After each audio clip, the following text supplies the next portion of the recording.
अस्सलामुअलैकुम मुसलमानों, इस वीडियो को देखना, मुकम्मल देखना। जो लोग बैरिस्टर असदुद्दीन ओवैसी साहब के ऊपर उंगली उठाते हैं ना, उन लोगों के मुंह पर ज़ोरदार तमाचा है कि बैरिस्टर असदुद्दीन ओवैसी साहब सिर्फ मुसलमानों की आवाज़ उठाता है, मुसलमानों के हक़ में बोलता है, मुसलमानों की बात करता है, क्योंकि बैरिस्टर असदुद्दीन ओवैसी साहब ख़ुद मुसलमान है। मेरी प्यारे नाज़रीन, जब आप उनको देखेंगे, बार बार देखेंगे और सुनेंगे, उनकी बातों पर गौर करेंगे, वो कहते क्या हैं, तो आपको पता चलेगा कि वो सिर्फ मुसलमानों की बात नहीं, बल्कि पूरी दुनिया के अंदर जिस कहीं भी किसी के ऊपर जुल्म होता है ना, उस जुल्म के ख़िलाफ़ वो खड़ा होता है, जालिम का मुकाबला करता है, मुंह तोड़ जवाब देता है, आंखों में आंख डालकर बात करता है और हर मज़लूम के साथ खड़ा होता है, चाहे वो हिंदू हो, मुसलमान हो, सिख हो या ईसाई।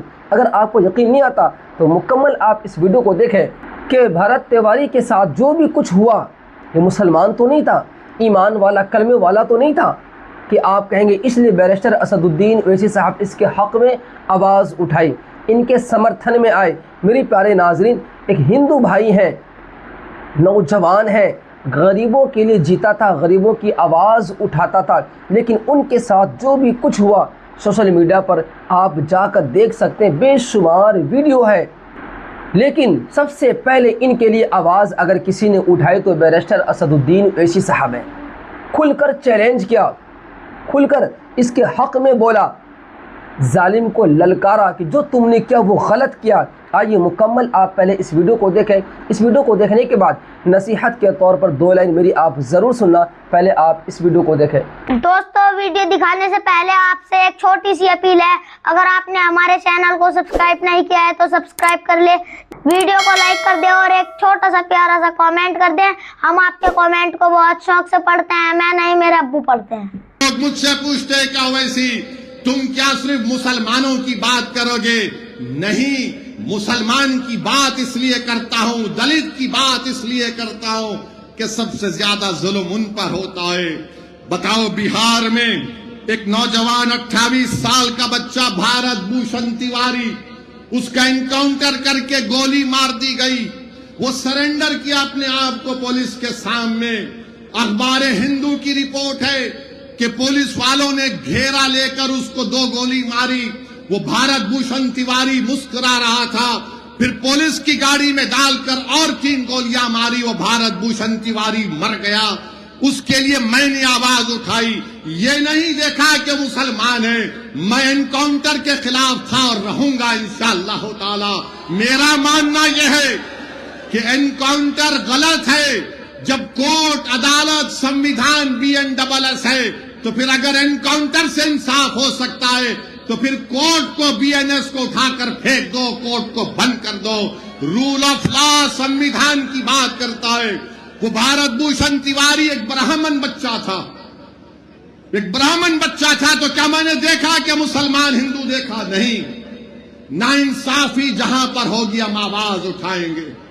तो मेरे अजीज दोस्तों और बुजुर्गों, हम आपसे यह भी अपील कर रहे हैं कि आप जानते हैं कि उत्तर प्रदेश के बाबा, हम उनसे पूछना चाहते हैं, 2024 में पुलिस कांस्टेबल का इम्तिहान हुआ, पेपर लीक कैसे हो गया बाबा?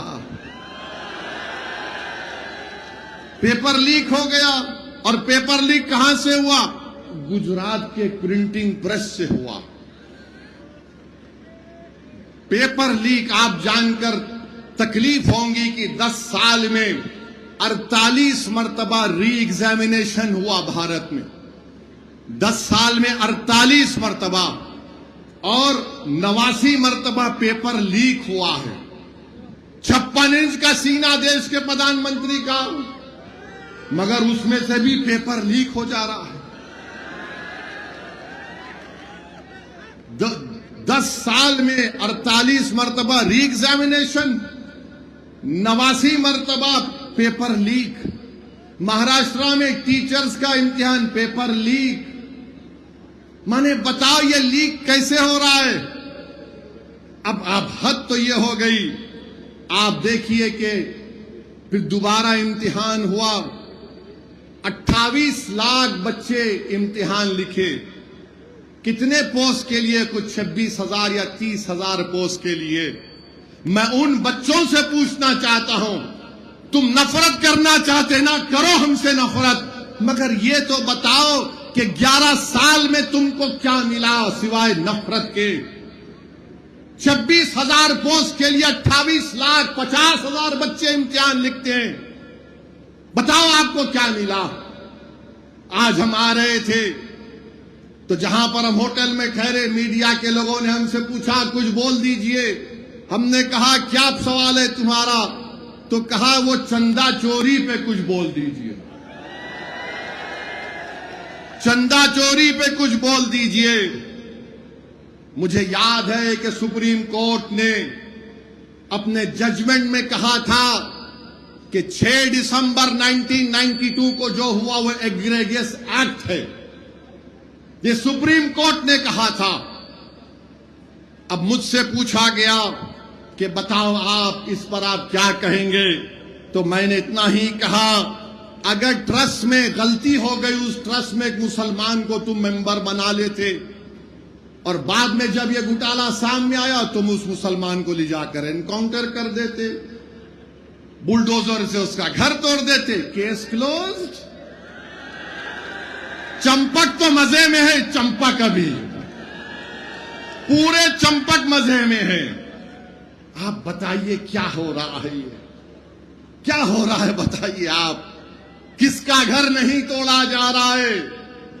जिनको गिरफ्तार किया गया उनको पुलिस कस्टडी भी नहीं ली जाती। अब शायद आज के बाद, मेरे बोलने के बाद शायद कल पुलिस कस्टडी ले लेंगे। बताओ आज क्या हो रहा है उत्तर प्रदेश में? मेरे अजीज दोस्तों और बुजुर्गों, हम आपसे अपील कर रहे हैं कि अपने इत्तेहाद को मजबूत करिए।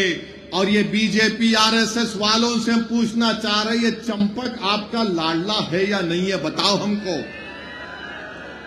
और हमको बोलते ये पाकिस्तानी है, ये जिहादी है, ये बांग्लादेशी है। तो ये राम माधव जाकर पाकिस्तान से ट्रैक टू डिप्लोमेसी कैसा कर रहे हैं आरएसएस के? वो पाकिस्तान जिसने पहलगाम में भारत के 26 लोगों को गोली मार दी थी, वो पाकिस्तान जिसकी सपोर्ट पर दिल्ली में लाल किले पर सुसाइड बॉम्ब के जरिए 50 लोगों की मौत हुई, जिसमें हिंदू मुसलमान मारे गए। आपने अब आप बताएं कि जो अंधभक्त नफरती चिंटू ये कहता है ना कि बैरिस्टर असदुद्दीन ओवैसी साहब सिर्फ मुसलमानों की आवाज़ उठाता है, उनको शर्म के मारे एक चुल्लू भर पानी में जाके मुंह रगड़ना चाहिए। इस तरह के नफरती अंधभक्तों को मुंह पर जोरदार तमाचा है ये वीडियो, ये बैरिस्टर असदुद्दीन ओवैसी साहब की ये सारी बातें कि वो मुसलमानों के लिए बात करता है, मुसलमानों के लिए नहीं, वो तमाम इंसानों के लिए बात करता है। हर एक प्लेटफॉर्म पर आवाज़ को बुलंद करता है। जिसका कोई नहीं होता ना, उनके साथ ये खड़ा होता है। हिंदू मुसलमान सिख ईसाई हरगिज़ नहीं करता, कानून को अच्छी तरीके से जानता है। वो तो कहा कि मैं एनकाउंटर के ख़िलाफ़ हूँ। अरे भाई, कोर्ट है, कचहरी है, अदालत है, हर एक चीज़ है। कोर्ट साबित करे ना, कोर्ट मतलब फ़ैसला दे कौन मुजरिम है, कौन बेगुनाह है, किसको सज़ा मिलनी चाहिए। नहीं, आपने ये क्या निकाल डाला है?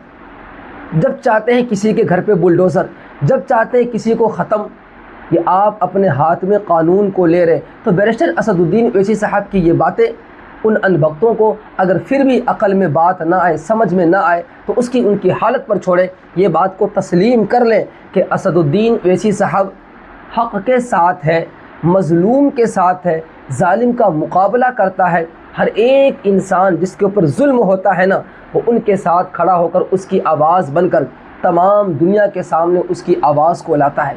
बाकी आप सब की क्या राय है बैरिस्टर असदुद्दीन ओवैसी साहब के बारे में? कमेंट बॉक्स के अंदर ज़रूर लिखें। अल्लाह हाफिज़।